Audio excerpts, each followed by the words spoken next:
দর্শক, এই মুহূর্তে বঙ্গভবনে রাষ্ট্রপতির সঙ্গে বৈঠক করছেন ঢাকা বিশ্ববিদ্যালয়ের অধ্যাপক আসিফ নজরুল সহ বৈষম্য বিরোধী ছাত্র আন্দোলনের সমন্বয়করা। এ নিয়ে আরও জানাতে আমাদের সঙ্গে সরাসরি যুক্ত হচ্ছেন সহকর্মী ফখরুল ইসলাম।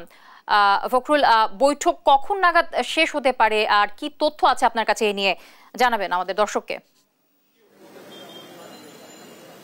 জ্যোতি, অসংখ্য ধন্যবাদ আপনাকে। আপনি ঠিকই বলেছেন যে আসলে ঠিক বেলা সন্ধ্যা ৬টার সময় বৈষম্য বিরোধী ছাত্র আন্দোলনের ১৩ সমন্বয়ক অর্থাৎ নাহিদ ইসলাম, সার্জিস আলম, হাসনাত আব্দুল্লাহ সহ ১৩ জন সমন্বয়ক তারা এসেছেন। একই সঙ্গে ঢাকা বিশ্ববিদ্যালয়ের শিক্ষক ডক্টর আসিফ নজরুল তারা বঙ্গভবনে এসেছেন।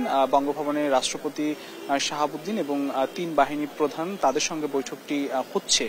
ঠিক ৬টার দিকে আসলে তারা বঙ্গভবনে প্রবেশ করেছেন এবং এই বৈঠকটি আসলে যে কারণে আসলে বৈঠকটি অনুষ্ঠিত হচ্ছে, আপনি জানেন যে বর্তমান যে পরিস্থিতি, সে পরিস্থিতি একই সঙ্গে অন্তর্বর্তীকালীন সরকারের যে রূপরেখা, সেই রূপরেখা কেমন হবে, কি হবে, এইসব বিষয়গুলো নিয়ে আলোচনা করবেন এবং এই অন্তর্বর্তীকালীন সরকারে আসলে কারা থাকছেন সেই বিষয়গুলো নিয়ে বিস্তারিত তারা হয়তো চূড়ান্ত আলোচনা করবেন রাষ্ট্রপতির সঙ্গে। একই সঙ্গে ৩ বাহিনীর প্রধানের সঙ্গে তারা এই বিষয় নিয়ে কথা বলবেন। বৈষম্য বিরোধী ছাত্র আন্দোলনের পক্ষ থেকে কিন্তু বলা হয়েছে যে তাদের আলোচনা বা বৈঠকের পরেই কিন্তু বঙ্গভবনের বাহিরে হয়তো তারা বের হয়ে আসার পরেই গণমাধ্যমের সঙ্গে তারা বিস্তারিত আমরাও জানতে পারবো। গণমাধ্যমের সঙ্গে যখন কথা বলবেন বৈষম্য বিরোধী ছাত্র আন্দোলনের নেতারা, এবং বঙ্গভবনে আসলে গণমাধ্যম কর্মীরা এখন সকলে অপেক্ষা করছেন।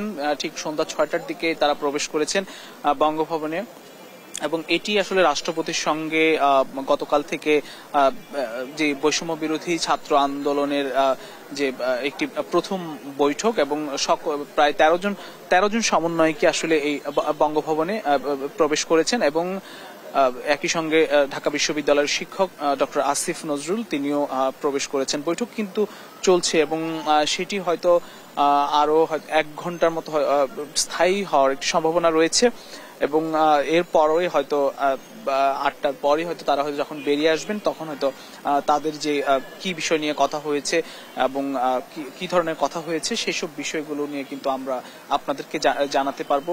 এখন বঙ্গভবনে বৈঠক চলছে, গণমাধ্যম কর্মীরা বঙ্গভবনের বাহিরে সকলে অপেক্ষা করছেন এবং আপনি জানেন যে গতকাল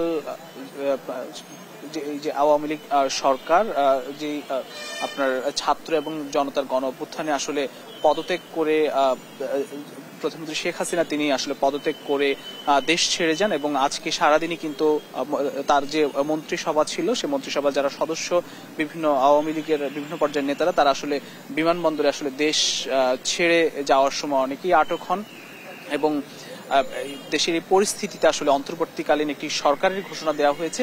যেই সরকারটি কেমন হবে, কারা কারা থাকছেন, সে বিষয়গুলো নিয়ে আসলে আলোচনা চলছে এবং গতকাল কিন্তু বিভিন্ন রাজনৈতিক দলের নেতাদের সঙ্গে এই আলোচনাটি কিন্তু হয়েছে এবং তাদের যে মতামত প্রস্তাবনা সেগুলো নেওয়া হয়েছে এবং এখন আসলে যে যারা আসলে এই আন্দোলনের সঙ্গে সরাসরি যুক্ত ছিলেন ঢাকা বিশ্ববিদ্যালয়ের যেসব ছাত্ররা বৈষম্য বিরোধী ছাত্র আন্দোলনের যে কেন্দ্রীয় সমন্বয়ক যারা রয়েছেন সেই সমন্বয়কদের সঙ্গে আজকে প্রথমবারের মতো রাষ্ট্রপতি এবং ৩ বাহিনী প্রধানের সঙ্গে বৈঠকটি অনুষ্ঠিত হচ্ছে বঙ্গভবনে এবং সেই বৈঠকের পর আমরা যে বিস্তারিত যে তথ্য সেটি আমরা আপনাদেরকে জানাতে পারবো। তো এই ছিল আমার কাছে বঙ্গভবন থেকে সবশেষ পরিস্থিতি। ফিরছি স্টুডিওতে জ্যোতির কাছে। নিশ্চয়ই আপডেট আমরা পরবর্তী সংবাদে আপনার মাধ্যমে জানাতে পারবো।